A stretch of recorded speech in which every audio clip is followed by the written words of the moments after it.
السلام عليكم، مرحبا بكم عندي في القناة عالم فاتحة أم البنات. اليوم جيت نشارك معكم واحد الأكلة اللي سهلة وبسيطة اللي كنتمنى تبقاو معايا حتى الأخير، وما تنساوش الاشتراك ولي لايك باش يوصلكم كل جديد. عندنا هاد الشرائح ديال الديك الرومي ديال لاداند.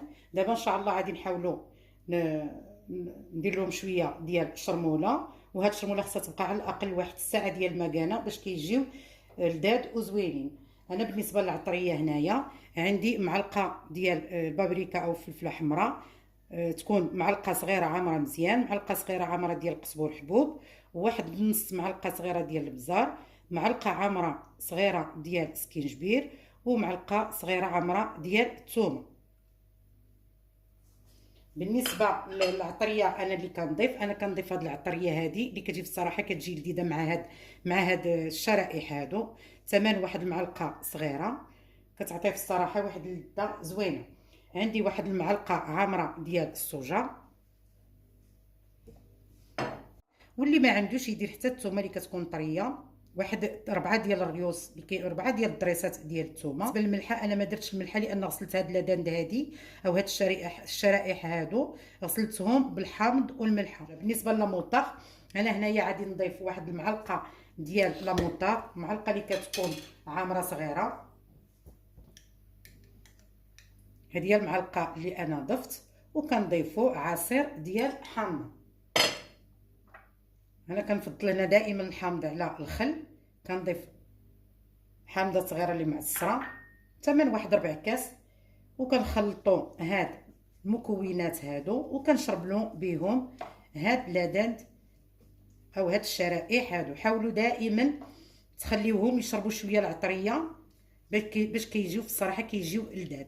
انا هنايا غادي نشرملهم هكا بهاد الطريقه ونرجع لكم ان شاء الله من بعد ما شرملت هاد الشرائح هادو مزيان. دابا غادي نحاول نغطيهم هنايا بالسلوفان ونخليهم يرتاحوا واحد على الاقل واحد نص ساعه، غير باش كيجيونا شاربين هاد العطريه هادي وكيجيو مزيانين.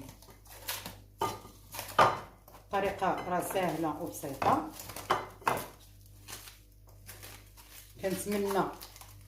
كنتمنى ان شاء الله تجربوا هاد الطريقه، راها سهله. وما تنساوش تشاركوا معايا في القناه.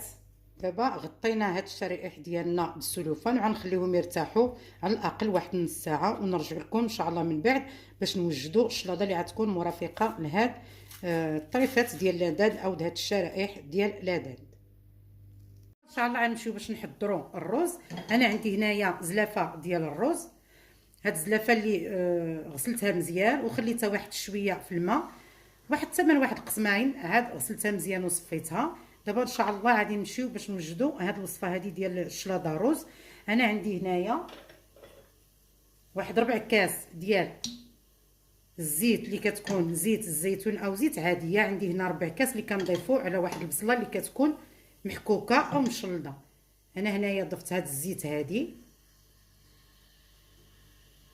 يمكن لكم تستعملوا غير الزيت ديال المائده. وضفت كذلك واحد المعلقه ديال الزبده اللي كنحاول هنايا نحركوا هاد البصله مع هاد الزيت حتى كذوب لنا هاد الزبده هادي مع هاد الزيت ومع هاد البصيله هادي. انا حكيت هاد البصيله هادي، واللي بغى يشلضها يشلضها. وكنضيفوا هاد الزلافه ديال الرز اللي مغسول مزيان. دائما حاولوا تاخذوا الرز اللي كيكون نوعيه جيده. غنحاول هنايا بحال كنسوطيو هذا الرز هذا حتى كيرجع عندنا واحد اللون اللي كيكون ذهبي، باش كيجينا الرز مزيان في هذه الشلاضه وما كيتعجنش. هنا دائما كنحاولوا نحركوا. نتوما كتشوفوا طريقه سهله وبسيطه، بحال كنقليو هذا الرز مع هذه البصله وهذه الزبده وهذا الزيت. من بعد عاد غادي نضيف الاضافات الاخرى.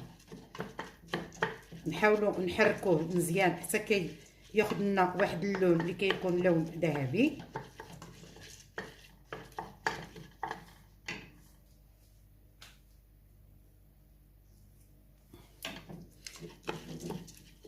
الطريقه راه سهله وبسيطه، والنار دائما كتكون النار اللي كتكون متوسطه.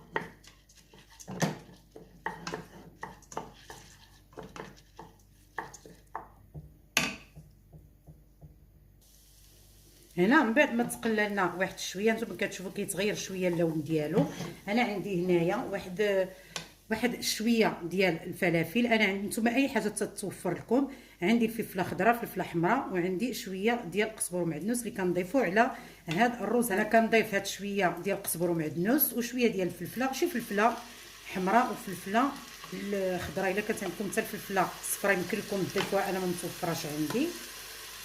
ونحاولوا نقليو هاد الفلافل هادي مع الرز اللي عندنا. الطريقه راه سهله وبسيطه. حاولوا ما تجهدوش العافيه باش ما كيسقلكمش هذا الرز. الزبده بصراحه راه كيجي بها زوين هذا الرز. اي زبده كتوفر عندكم يمكن لكم ديروها، اما البواطه ولا الزبده حيوانيه. هي من افضل الزبده حيوانيه، كتعطي واحد اللوغو اللي كيكون الصراحه زوين. انا راه دايره الماء تيسخن لان غنضيف الماء اللي كيكون طايب. بالنسبه للماء انا درت هنايا زلافه عامره ديال الرز تقريبا شي 300 غرام، وغادي نضيف 2 ديال الزلايف ديال الماء اللي كيكونوا طايبين. بالنسبه للعطريه دابا غادي نضيف العطريه. هنا العطريه عندي واحد الضامه ديال الزعفران، معلقه صغيره، حاولوا ما تكثروش العطريه بزاف. معلقه صغيره ديال سكينجبير، معلقه صغيره، هادشي كله راه ما عامراش، معلقه صغيره ديال الخرقوم، نص معلقه صغيره ديال البزار، ومعلقه صغيره ديال الملح. الملح حاولوا ما ديروش الملح حتى كيشرب، عاد كتذوقوا يمكن لكم تضيفوا الملح. انا غنضيف هاد العطريه هادي ودائما مع التحراك.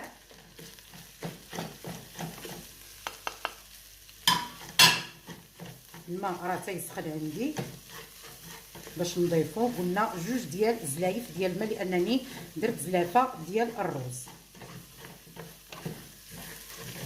هانتوما كتشوفوا كي كتقلى لنا هاد الفلافل مع هذا الرز، غير باش كيعطيونا شويه ديال الالوان هكا، وكيجينا الصراحه زوين حتى مع هاد الفلفله. ولا عندكم حتى، انا ما متوفرش عندي الجزر، يمكن لكم تحكوا واحد جوج ديال الخيزويات او الجزرات وتضيفوهم لهاد الرز.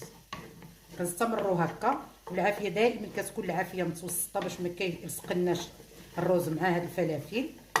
دابا ان شاء الله غنضيفوا الماء اللي كيكون ماء مغلي. انا هنايا نسيت ما ضفت واحد الضريس ديال الثومه، دابا غادي نضيفو لان حتى الثومه راه كتعطي واحد الذوق اللي كيكون زوين. غنحاول نحك هذا الضريس ديال الثومه لان ضيفوه في الاول. ملي كتضيفوا بصله في الاول كتحكوا واحد الضريس ديال الثوم.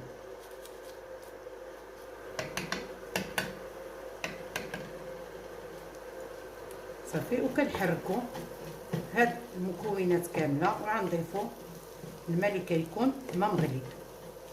هانتوما كتشوفوا الرز ديالنا.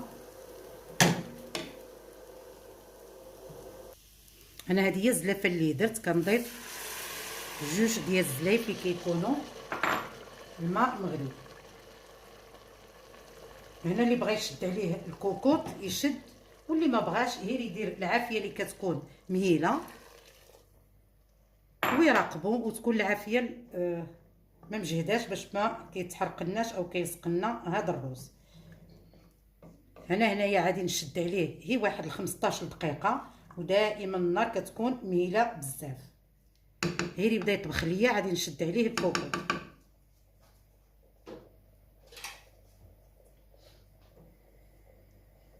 دابا من بعد ما ضفت الماء، وهانتوما كتشوفوا الماء راه تيغلي مع هذا الرز والعافيه راه كتكون مهيله، غادي نشد الكوكوط ديالي وغادي نحسب له 15 ديال الدقائق وغادي نطفي عليه. غادي نلقاوه الشرب لان ما خصوش يبقى لنا فيه الماء، داكشي علاش درنا 2 ديال الزلايف ديال الماء في زلافه ديال الرز. ان شاء الله غنتلاقاو من بعد ونشوفوا النتيجه. ان شاء الله تكون نتيجه زوينه. دابا ان شاء الله غادي نمشيو باش نقريو دوك الشرائح ديالنا ديال الديك الرومي او لادان. انا هنايا درت واحد شويه ديال زيت الزيتون اللي ضفت له واحد المعلقه عامره ديال الزبده وذوبتهم، وغنجيب الشرائح ديالي من بعد ما شربوا لنا هاد الشرموله مزيان. هي بصراحه كل ما خلى الانسان اي دجاج او لادان تي يشبع شرموله راه كيجي الصراحه اللي كيجي لذيذ وكيرجع تفتي مع داك الحامض اللي حنا ضفنا له في الاخير. هنايا غادي نبدا نقلي الشرائح ديالي. انا كنقليهم هنايا، راه ما كندير لهم لا شابلور ولا حتى شي حاجه. كنقليهم بطريقه عاديه وطريقه سهله. وحاولوا دائما الشرائح ما يكونوش رقاق بزاف باش كيجيو رطب، ما كيبسوش لينا. ودائما العافيه خصها تكون في الاول مجهده. وكنتمنى ما تنساونيش من الاشتراك دائما، وديروا لي لايك، وتفعلوا الجرس باش يوصلكم كل جديد. هنا من بعد ما مرات 15 دقيقه على الرز، دابا ان شاء الله غادي نفتحوا الكوكوط ديالنا باش نشوفوا النتيجه ديال هذا الرز. هي فاش كيطيب خليوه مشدود حتى كتوجدوا الشرائح ديالكم، عاد كتحلوه. ها نتوما كتشوفوا الشكل ديالنا، ودوك جوج زلايف ديال الماء اللي راني ضفت لهذا الرز من بعد ما درت زلافه وحده ديال الرز. ها نتوما الشكل ديالو كيجي بصراحه رائع بزاف، اللي كنتمنى حتى نتوما تتبعوا نفس الطريقه. وهنا رافقت الطبق ديالي شويه ديال خيزو، شويه ديال البطاطا والبربه اللي سلقتهم. حاولوا ما تسلقوش الخضره بزاف. وضفت لهم واحد شويه ديال العطريه مع شويه ديال الحامض، ورافقتهم مع هاد الشلاضه هادي ديال الرز وديال الشرائح ديال الديك الرومي اولادان. كنتمنى ان شاء الله نكون خفيفه عليكم، وتبعتوني من الاول حتى الاخير باش تشوفوا جميع المراحل اللي انا صوبت بها هاد الاكله الخفيفه، اللي كنتمنى ان شاء الله حتى نتوما تجربوها وتردوا عليا في لي كومونتير. وشكرا بزاف، وكنتمنى دائما باش ما تنساونيش من الاشتراك وتشوفوا لي فيديو ديالي. وإلا كانوا شي ملاحظات تعطوهم لي في لي كومونتير، ونتمنى ان شاء الله نتلاقاو في فيديو اخر.